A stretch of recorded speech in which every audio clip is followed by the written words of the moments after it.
Hello, leaders, and welcome to the weekend edition of Run to Your Leadership Challenges. So I want to finish up the week by concluding our talk about telecommuters and remote workers. And since it's the weekend edition, let's talk about the impact that telecommuting and working remotely may have on the home life. You see, many people assume that it's 100% beneficial to the person who's working at home. However, this week, we've pointed out some of the things that can be challenging for both the team members and the leaders. One of the biggest challenges that working remotely from home can be is balancing your working hours with your family hours. And since you're at home a lot more, your family and or household responsibilities may increase a bit because, after all, you are at home. The funny thing is that this may sound ridiculous to some of you listening, but the pressure of additional responsibilities can be internal thoughts from ourselves, or basically whoever's working from home, as much as it can be from the family members that now see us at home all day long. They may just assume that since we're at home, we could do more work or chores or tasks around the house and or run errands, etc.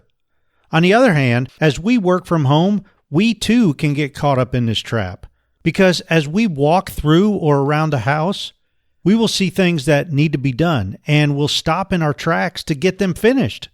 And I'm not talking about work-related stuff. I'm talking about home-related stuff. Finally, it can be more difficult to turn off the work button and put work away for the night or the weekend. So, today's challenge, in lieu of all this, is for you to establish clear boundaries between work and non-work. This, of course, applies to whether you're a remote worker or not, because let's face it, we all have a tendency to bring work home at times. Now, I wish I had a clear-cut, easy recommendation here, but I'll be honest with you. This is one area that I struggle with big time. Here are a few things that seem to be working for me if I apply them.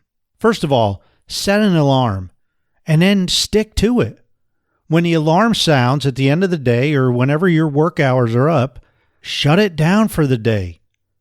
This is probably my most difficult challenge because I'll set an alarm and it'll go off and I'll just turn it off and get back to work. Second, establish parameters with your family members to ensure they know if you're working or not working at various times, because this can be confusing for them, especially kids. Third, establish a standard schedule to list your typical work hours and then hold yourself accountable. If you think about it, you are the only one who can really hold yourself accountable. So be truthful to yourself. Be true to your word. Fourth, leave your computer in your designated working area and don't bring it in other areas of the house. And finally, fifth, don't procrastinate when you know something has to be done. Get off your tail and do it.